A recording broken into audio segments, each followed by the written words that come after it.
In his farewell address, President Dwight D. Eisenhower warned of the military-industrial complex, right? And of course, ever since then, there have been concerns, there have been protests about this ever-growing power and influence of defense contractors in Washington, D.C. But I got to tell you, something odd has been happening with defense stocks during recent conflicts. They've actually moved lower. In fact, take a look at the black line, epic fury. I mean, they rallied into it, but since then they're down absolutely a lot, getting smoked. I want to bring in now Jeffries MD and senior equity research analyst Sheila Kahyaoglu. And first of all, Sheila, how do you explain this? In other words, you've got this, the battle. We see the need for munitions. We see the need for planes. We see the need for everything military. Why would a defense contractor stocks? Why would they be down this much? Because they're not growing yet. Average contractor is growing 5% in Q1. Budget increase is asking for a 28% increase just on the base budget, not including the reconciliation, which would be big, essentially a double. Do we assume, though, they're going to get maybe not 1.5 trillion? They're going to get a much bigger budget. It's going to be hard to push back about a huge budget increase, and it just seems like easy pickings, right?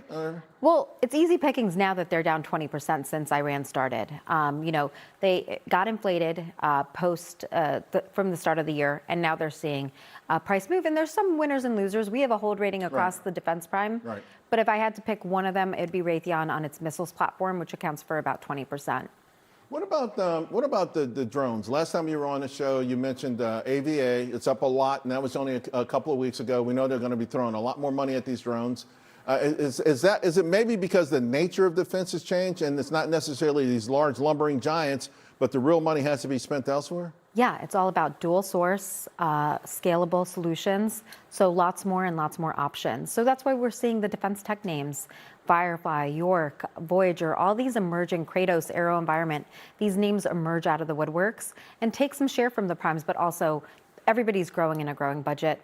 Then there's also options, right? GE Aerospace has a 25% military portfolio, powers engines, all sorts of military engines. It had a great and earnings Boeing. report that I could see on the surface. I didn't dig into it, but the stock pulled back after the earnings report.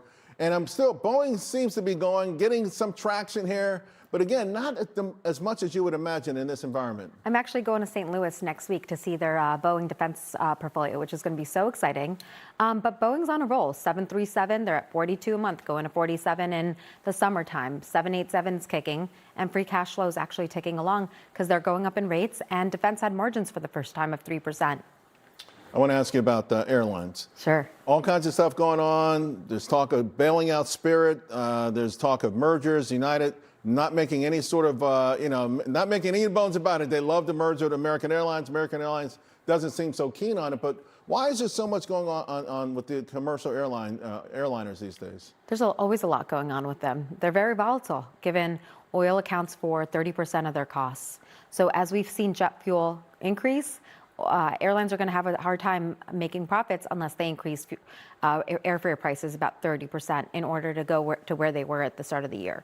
So we've seen the government, who's very President Trump really supports aerospace and defense and the airline industry, and he's looking to potentially form a solution for airlines that are not moneymakers. But our solution is just let go of the loss makers and keep the 4 major carriers that are profitable and account for about 75% of U.S. capacity. Is there any way a new airline could emerge in this environment? I mean, it would take a whole lot of capital, right, to start a new airline. And then, to the point you made earlier, would any venture capitalists want to do that? Could they actually be profitable? Airlines are a very tough business. Yeah. Very capital intensive. I would send an airline bankrupt in a day if I was managing it. I give these CEOs so much credit and CFOs given how sensitive price increases can be. There's been 5 domestic price increases since the start of the war. So you really have to be very proactive in managing your routes, your cost, your pricing. Very hard business. I wouldn't recommend it. But Delta is a name that looks intriguing for you, right? Is that one that you have a buy on right now? We have a buy on Delta. We like it because it has an MRO business and a credit card business. Those 2 businesses alone account for more than the value of the airline.